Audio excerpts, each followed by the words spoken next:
So today we are out at Free Will Missionary Baptist Church commemorating World Elder Abuse Awareness Day.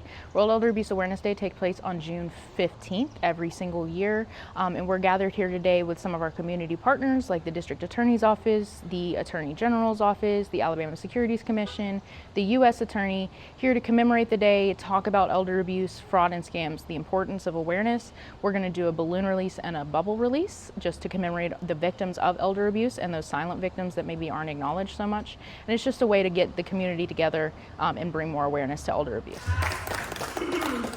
Thank you. I can't believe it's been a year since we all gathered. I see our friends once a year with the Central Alabama Aging Consortium and our partners with the District Attorney's Office, Daryl Bailey, the Senior Services folks, and our U.S. Attorney's Office, and you'll hear from them in just a minute. But I am with the Securities Commission, and we oversee the investment industry in this state. And guys, I can't tell you how much investment fraud and financial exploitation we see of our seniors in this state.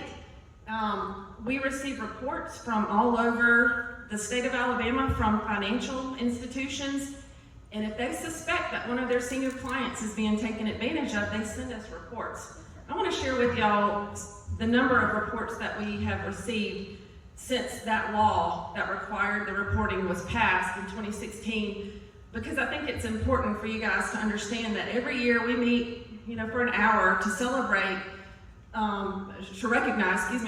celebrate the work that we've done, but to recognize that elder abuse is happening every day. But for our efforts in bringing awareness, these cases would go underreported and unreported in most instances. So in 2016, we received 23 reports. This year, and y'all, it's not even halfway over. We've already received 215 reports. That's not because there are more instances of abuse. That's because of all of us out in the communities bringing awareness to these crimes and encouraging people to come forward. My name is Crystal, and I'm a consumer protection specialist with the Attorney General's Office.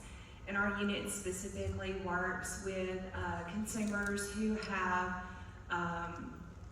had incidences of scams or fraud. They report those incidents to us, and then we kind of help distribute them to the appropriate locations. We also work consumer complaints. A lot of the things that we see are they answer the phone and talk to somebody, and we suggest that nobody answer a phone call for somebody who they don't know, or they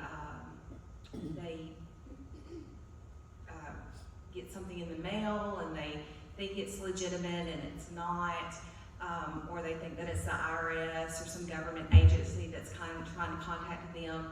And so we just work with consumers and get them to the appropriate location to get them where they can report it to their bank or report it to the different state agencies or federal agencies if required. DOJ nationally is committed to addressing this problem. The Attorney General speaks on it frequently, and they've provided some statistics that are hopefully encouraging. In the last year, the department has brought over 300 criminal and civil actions against those who have engaged in elder exploitation. That's all over the country, 300 cases against 650 different defendants. Those defendants collectively stole over $1.5 billion, and this is the most striking number, from over 2.4 million elderly Americans. These statistics make clear two things. First, elder exploitation is a major problem nationally. We all know that, we're all here, but these statistics really bring that to light. And second, we will do what we can to ensure that those who engage in elder exploitation face serious consequences. Elder abuse, protecting our seniors is something that our office is very focused on and we're very passionate about. And I'm really thankful to the people who are here today who are interested in the same things. And we've heard a lot about financial crimes. It's something I've done a lot in my career, is investigating and prosecuting financial crimes. But there are lots of other ways elders are abused as well. And our office is focused on making sure that we help our seniors protect themselves from all forms of abuse, whether that be financial abuse, sexual abuse, physical abuse, or making sure that our vulnerable members of our population are not subject to violent crimes. You might ask yourself, why is a person from the Violent Crimes Unit here today? But we see a lot of our elders who are also victims, and they're people who can be targeted because of their vulnerable state. Abuse and neglect and exploitation exist everywhere, unfortunately. And we all know this. But that day I got a taste of, and not taking anything from her, she was the one that being abused, but just through that conversation and my feelings for this lady, I got a taste of what someone who was so vulnerable,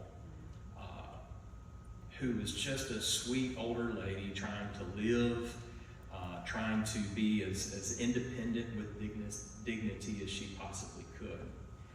She was going through something so hard, and she was mistreated by a loved one, and the majority of cases are by loved ones. And it was sad to be a part of, but because of my training in speaking with that lady that day, and because of our agency's incredible partnership with the local Adult Protective Service Division at the Macon County Department of Human Resources, we were able to help.